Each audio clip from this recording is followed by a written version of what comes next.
my amazing artists. Welcome back to Art with me, Mrs. Knowles. We are going to be creating a Cubist artwork today. Cubism is a style of art that started about 100 years ago. And I'm going to show you a couple of paintings. I'm going to see if you can guess what they are. Can you tell what this is? It's a person. Do you see the body? It's a person walking downstairs. Pretty cool, huh? Let me show you another one. Can you guess what this one is? It's a still life. So do you see the table down here? And then can you identify any of the other things? I see what looks like a guitar. Do you see the guitar? And I see something that kind of looks like a bottle maybe up here at the top. So pretty interesting, right? And you have to really look at it to find the different shapes and the things inside the shapes. So that is how we're going to create our artwork today using shapes. So let me show you mine. So this is my artwork. Can you tell that it's a fish? Do you see the fish? But there's a lot of other shapes on there as well too, right? Okay, so I am going to show you how to get started on your Cubist artwork. So a cube is a three-dimensional shape, right? It's a square that is 3D. So that's why it's called cubism, because a cube is a shape, right? And we're using shapes for this project. Okay, let's get started. All right, so you can see my example a little bit more up close now. So in addition to using all of these cool shapes, we're also going to be using warm and cool colors. Warm colors are the colors that make you feel warm, right? Things like, you think of like the sun or fire. So you can see I have red, orange, yellow, and pink also counts because pink is just red plus white, so you can use pink. So the cool colors are colors that make you think of things that are cool, right? Like mountains or lakes or grass. So I've got purple, green, blue, and then I have a light blue as well. Okay, so let's get started on our Cubist artwork. So the first thing you're gonna do is you're gonna take your Sharpie and you're gonna draw something kind of big right here in the middle. So I'm gonna put my hand down and see, how big is my hand?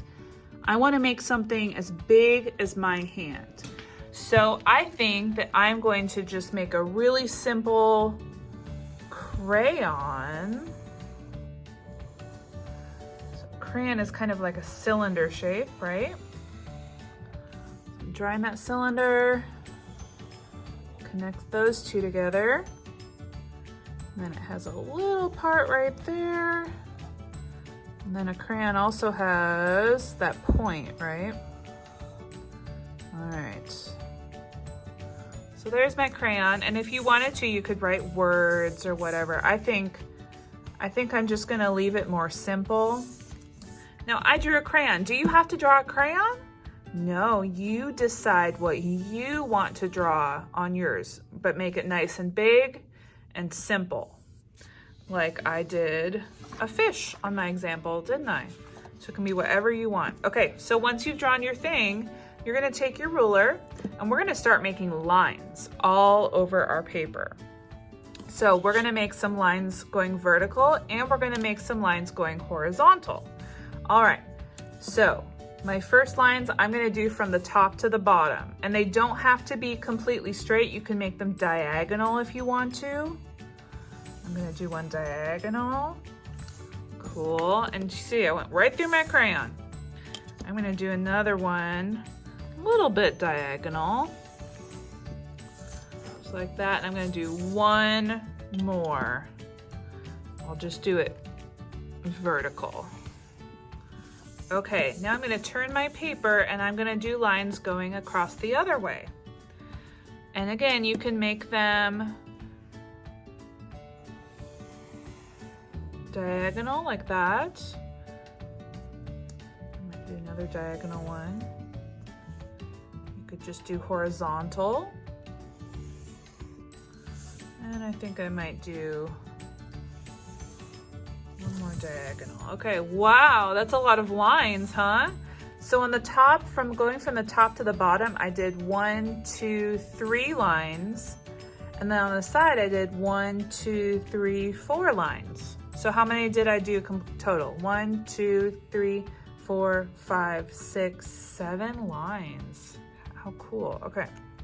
So guess what? It's time to start coloring now, because we made all these interesting shapes with our lines.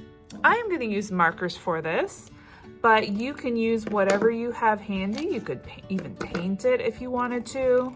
It's totally up to you. Okay, I'm going to find my warm colors first. Let's find the warm colors. Pink, red, yellow, orange. Okay, those are warm because they make you think of warm things, right? All right, now I'm going to use the warm colors for my middle, for my thing that I drew. And as I'm coloring, what I'm gonna do is every time I get to a new Sharpie line, I'm gonna stop and change my color. And I'm trying to make it so that so like right now I'm doing orange, so I'm gonna try and make it so that orange is not touching another orange.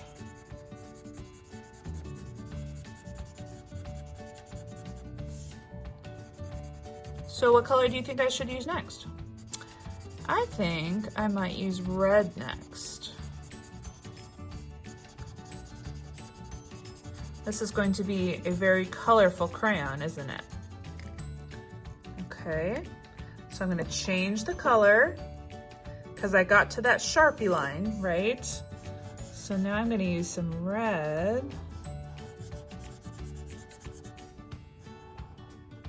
Okay, I think I might also use some red up here because it won't be touching the other red. All right, what comes next? I think I'll do yellow. So remember, your colors that you're doing right now, that you're adding, you have to stop every time you get to another Sharpie line. So like right here, I'm gonna stop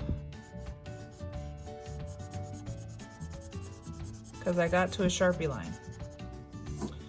I think I'll do this little part right there, yellow. How about that little part right there? All right, hey, I still have pink. I can use pink.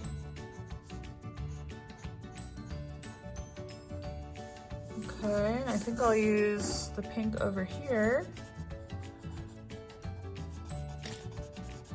All right, I am gonna keep coloring. I'm gonna keep using the warm colors to make my crayon.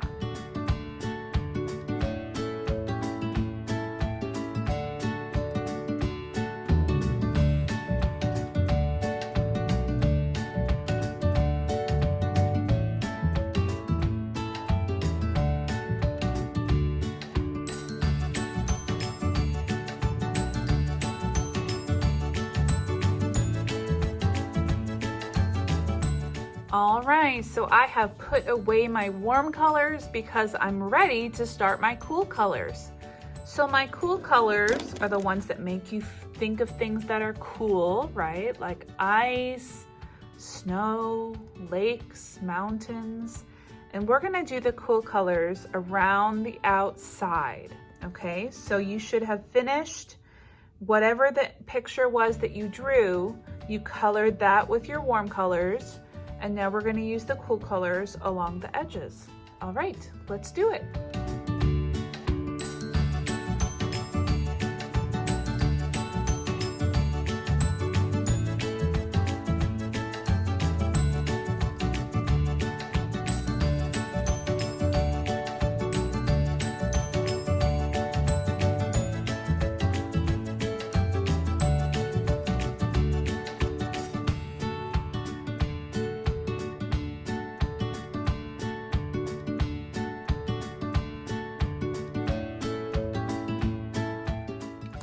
All right, I have finished my Cubist artwork. So do you see a lot of shapes that are geometric on here? I sure do. Do you see warm and cool colors? Yes, I do too. So this was my one I did this time. Here is my fish that I did last time. All right, artists, I hope you had fun creating your Cubist artwork, and I can't wait to see what you create. I'll see you later. Bye-bye.